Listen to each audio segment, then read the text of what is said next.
Hello everyone, welcome back to my channel. I'm Katie, the Introverted Reader, and today's video is going to be my October wrap up.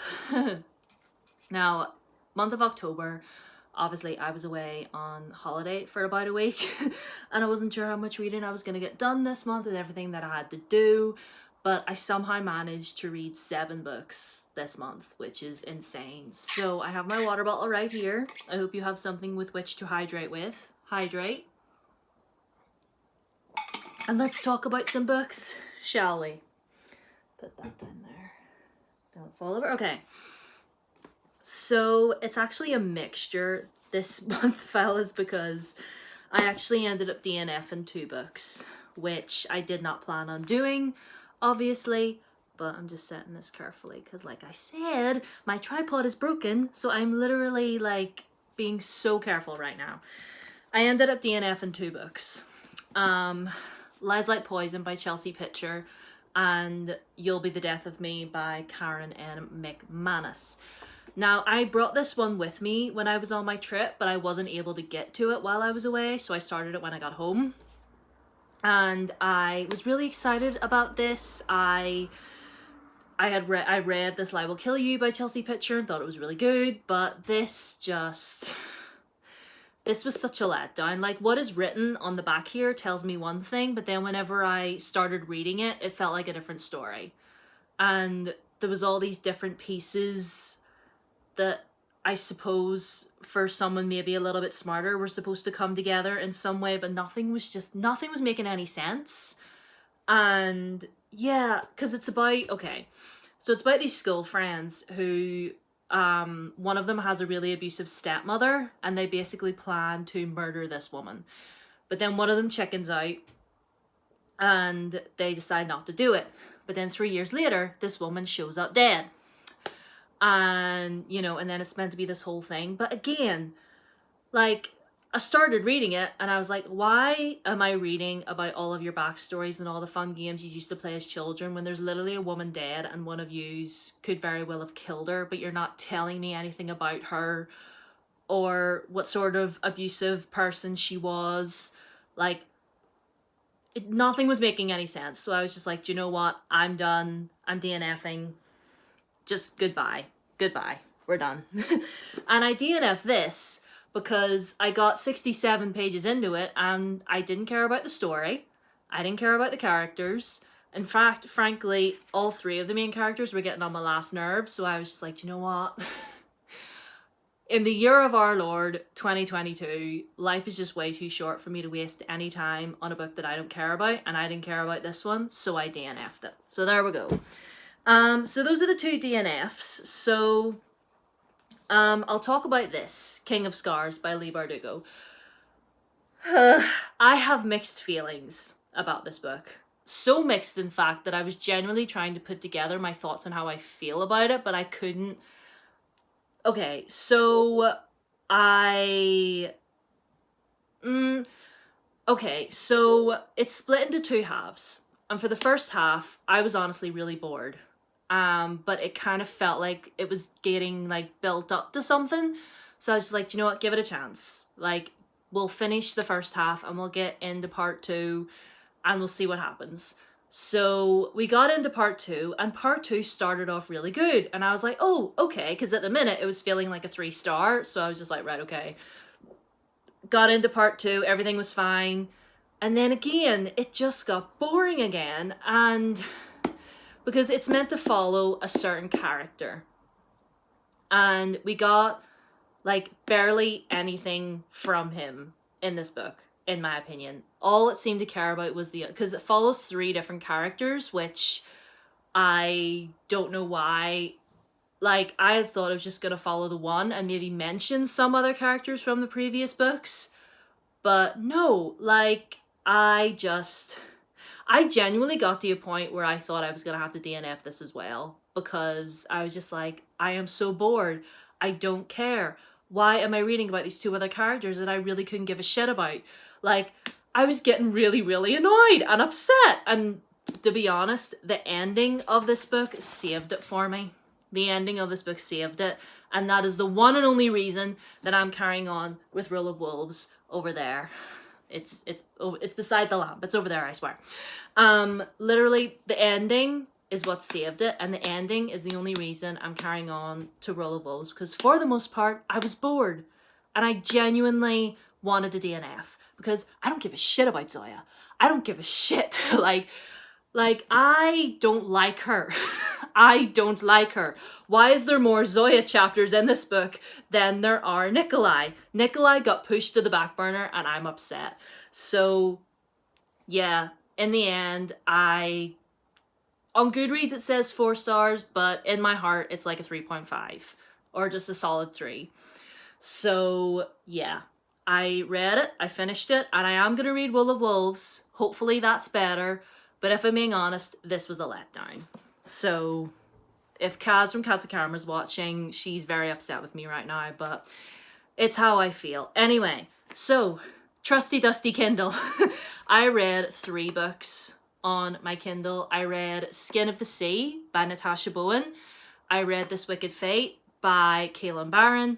And I just finished The Sunbearer Trials by Aidan Thomas. I actually finished that yesterday. But anyway, I read Skin of the Sea while I was away at sea on a cruise ship, very fitting. Skin of the Sea is basically a mermaid story, and it's following our main character, whose job it is to rescue the lost, drowned souls who die at sea and carry them over to the other side, you know, to help them on to the afterlife.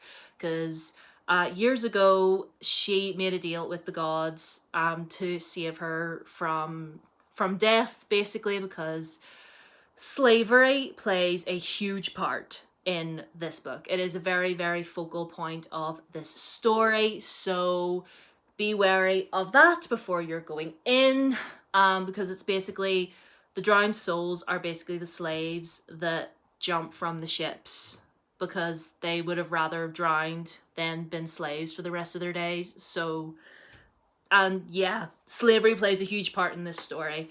And oh my word, this was so good. I mean, at first I wasn't too sure what to think about it, but then the further I got into it, I was just like, I adored all of the mythology behind it. I adored our main character. She was so headstrong. And basically what happens is she goes to rescue to get this boy who fell off a slave ship, but he's not dead. He's still alive. So she ends up rescuing him instead of carrying his soul onto the other side. Like, she heals his wounds and everything, and the gods are not happy.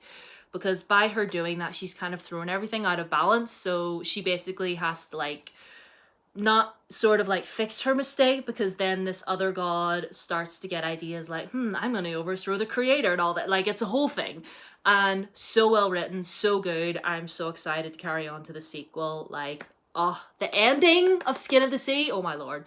Read Skin of the Sea, 4.5 stars, loved it. The other one I read, This Wicked Fate by Kaylin Barron, who is the author of Cinderella is Dead. This Wicked Fate is the sequel to This Poison Heart. Overall, I don't have that much to say about this one, if I'm being honest. Overall, I was entertained, it was fun, I love Kaylin Barron's writing, but all in all, it was just okay. It was just okay. Like, this wee duology in general was just okay. But I still love Kaylin Barron's writing, don't get me wrong. I love her characters, and I just, yeah, but I will read anything else that she puts out in the future, like, hands down. So in the end, This Wicked Fate gets 3 stars from me.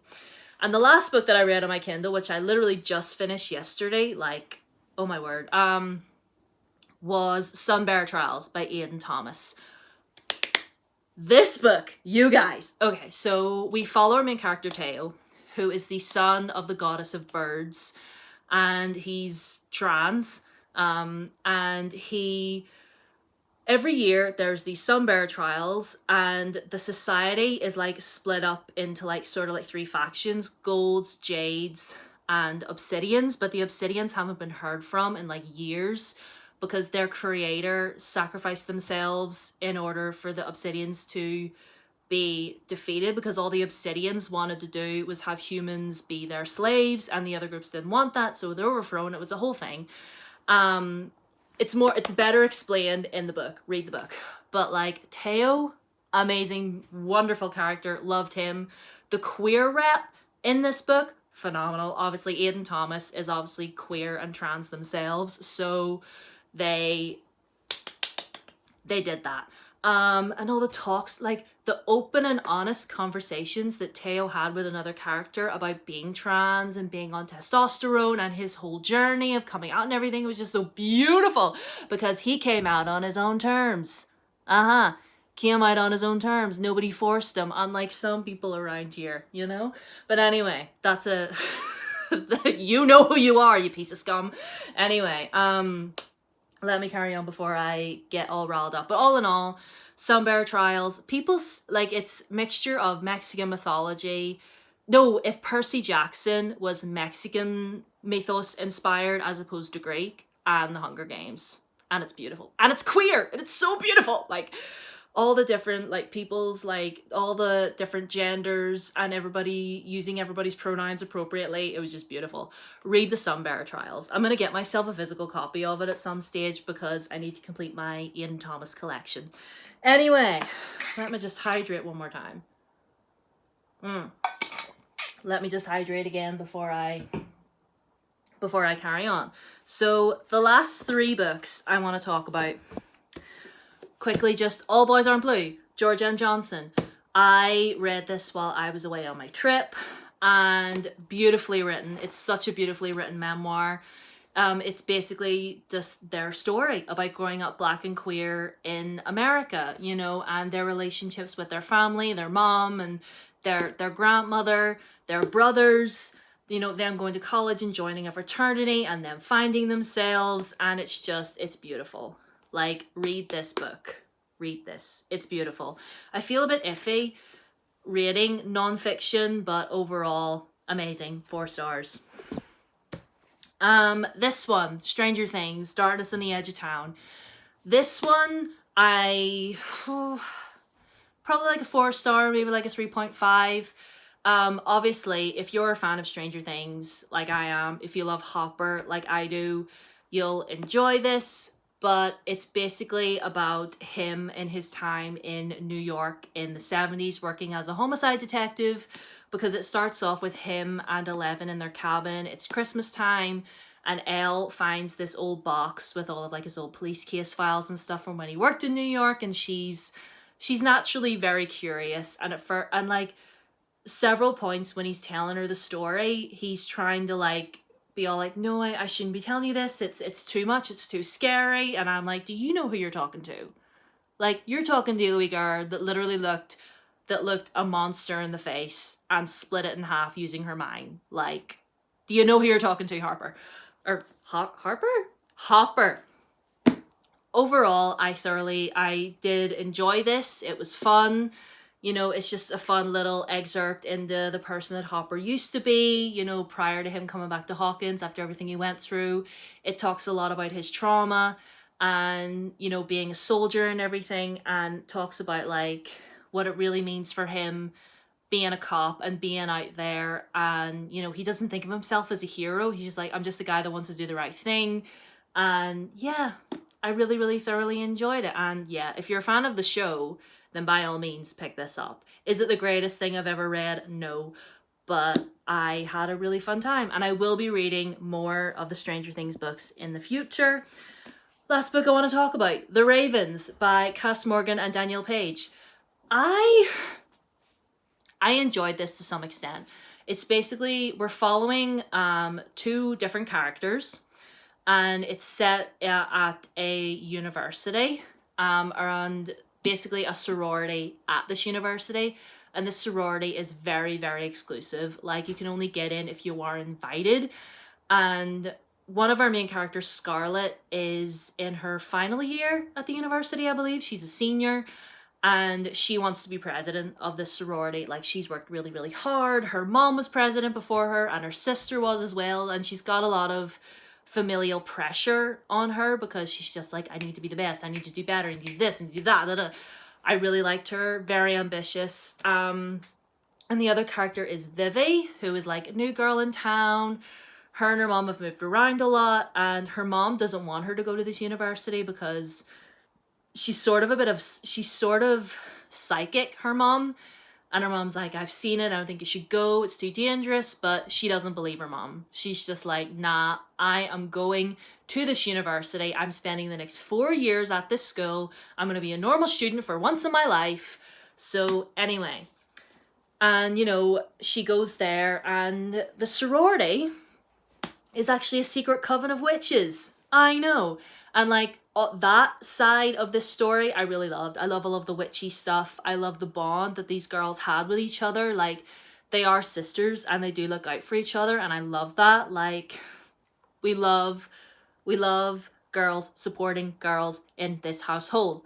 However, I was told that this was like Scream Queens and American Horror Story Coven smooshed together. I was under the impression that this was gonna read a bit older, because like I was pretty much like under the impression this was going to be on the older side, that, you know, because Scream Queens, American Horror Story, they're both slashers. I thought this was going to be a slasher, and one person died. One. Oh my goodness, I match this cover. One. Don't tell me that this is a slasher when only one person died. Then it's not a slasher, my friend. A slasher is when there's literally blood flowing in the streets, okay? Don't lie to me. Because there was no guy dressed up in like a red devil mask with a chainsaw, which honestly would have spiced this book up a little bit. It was honestly a little bit slow in some places, but overall, I had fun, and I am intrigued as to how the story is going to continue. I am looking forward. I am going to read the sequel, but I think I'm going to get it on my Kindle as opposed to getting a physical copy of it. But all in all, I had a fun time. You know, it was all right, bit slow. But like I said, I liked Scarlett as a main character. I thought she was really fun. Vivi was okay. You know, she kind of had like the plucky, like, oh, I'm the new girl, I don't know anything. Oh, like, I don't know. But overall, it was okay. There was a certain subplot that I thought that was like a certain thing with a certain character that I thought was going to be played out a little bit more. Didn't happen. And then it went in a direction that I was just like, oh, really? So it was fine. You know, kind of a lowish 4 stars for me. But yes, it definitely read younger than what I thought. And they're supposed to be university students, and I thought it was going to be a bit older, but whatever, it's fine. So yeah, let me just gather all of this. Okay, so, well, actually, I'll not include these two. I DNF'd these. You'll see them in the thumbnail, but I didn't read them. But these, all the books that I read, and these two I DNF'd. So that's my wrap up. I hope you enjoyed. Let me know what books you read in the month of October. Did you have a fun, spooky month? And yeah, let's go into November with our heads held high, shall we? And reminder folks to stay hydrated, stay safe. My socials are down below as always. Feel free to subscribe. And I shall see you all in my next video. Mwah. Bye!